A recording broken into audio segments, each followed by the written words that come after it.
Hindi na ako makakapag-aral. Wala na akong pambayad ng tuition. Ano? Hindi sila pumayag ng promissory, babe? Hindi na daw pwede kapag may balance pa eh. Hindi, mag-aaral ka. Sabay tayo magtatapos. Okay lang, mahal. Kahit mauna ka na muna sa akin. Hindi, gagawan ko to ng paraan. Pre, baka pwede pumasok sa cafe nyo. Nako, pre, may nakuha na nung isang linggo lang. Sayang, dapat nagsabi ka kagad. Uncle, baka naman pwede magtrabaho sa shop nyo. Nako, Shane, pasensya ka na. Pero hindi mo na namin kayang kumuha ng bagong mekaniko ngayon. Mahina ang kita. Okay lang po, Uncle. Salamat po. Graham Balls, 5 pesos na lang. Pabili, may iba pa dyan? Meron. May fish crackers, may gummy worms. Marami dyan. Anong gusto nyo? 3 ang fish crackers. 10 gummy worms. 2 Graham Balls nga.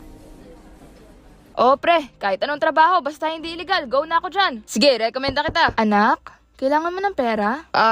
Yes, ma'am. Para saan? Para po kay Kara. Hindi po kasi siya makapag-aral hanggang hindi siya nakakabayad ng tuition. Mahal na mahal mo talaga si Kara, no? Opo, ma. Gusto ko sana na sabay kami makatapos. Dapat sinabi mo na lang sa akin. Bibigyan naman kita. Huwag, ma.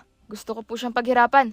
Para po kay Kara to eh. Ayoko naman pong iasa sa inyo. Hay, naku kang bata ka. Ang swerte talaga ni Kara sa'yo.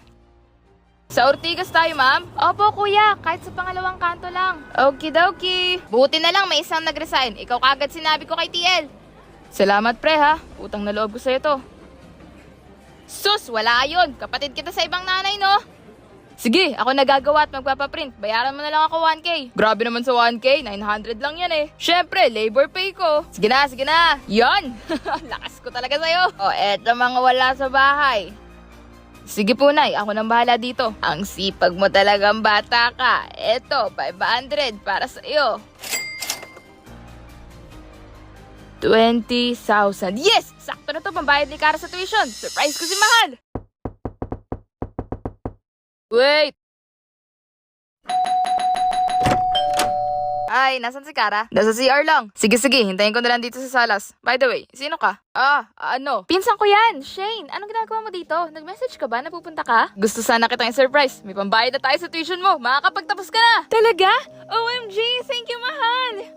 Huwag kang mag-alala, Mahal. Gagawin ko lahat para sa'yo. Graduate na tayo, Mahal. Thank you, Mahal. Hindi to mangyayari kung hindi dahil sa'yo. Pero, Shane, ay kailangan akong sabihin sa'yo. Ano yun? Buntis ako. Ano? Hindi ikaw ang ama. Hindi talaga. Naghihintay tayo ng kasal, di ba? Sorry, Shane.